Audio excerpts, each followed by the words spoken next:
Hi guys, welcome back to PhotoBite. I'm Josh. Today we're going to be checking out two Huawei laptops that should be perfect for photography and on the go.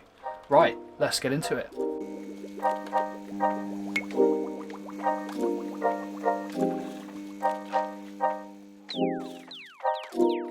So a little bit of time ago we did do a review on one of the previous MateBook Pros. It was a fantastic laptop, the Emerald Green Edition.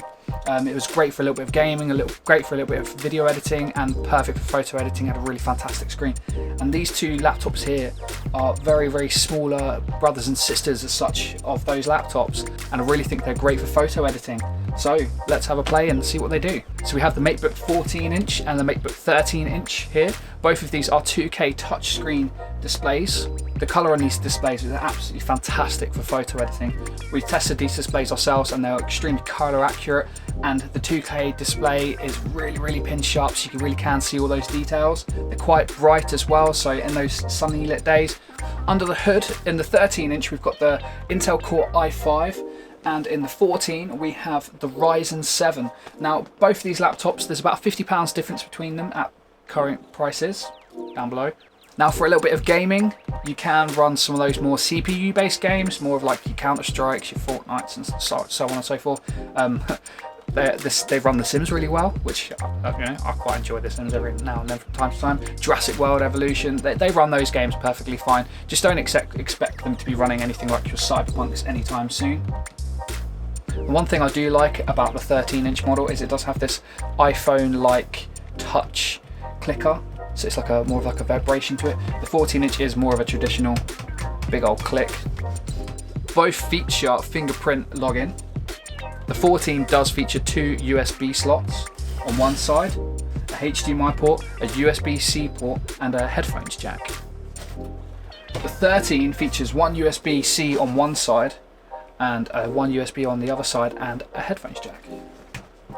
Now don't expect these to be ultimate kind of powerhouses of really advanced editing, but to view your photos on the go, to check out things like Lightroom, to export batches and stuff, they're not too bad. They're really powerful, and what I love about them most, again, is they fit in a rucksack and leave you tons of space.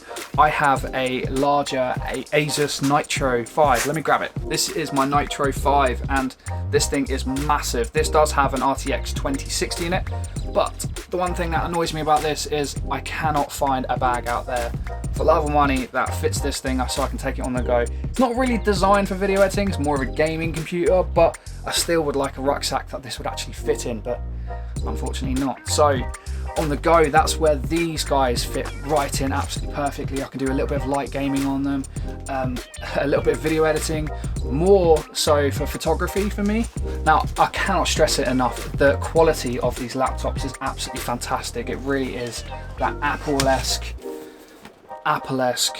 design. It feels really nice. Both these laptops weigh about 1.3 kilograms and 1.5 kilograms, so they are extremely lightweight, whereas my RTX Nitro 5 is about 2 kilograms.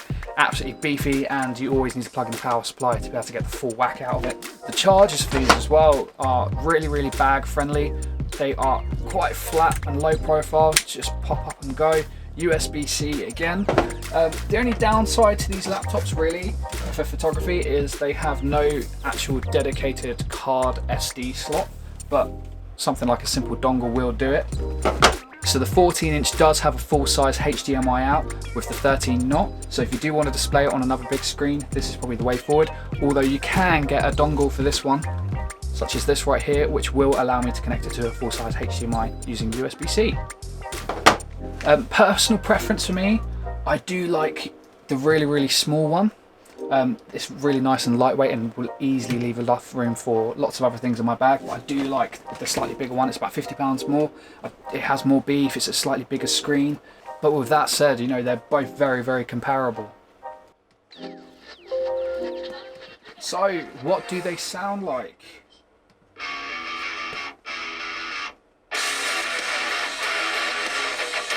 Pretty loud, it's pretty good going.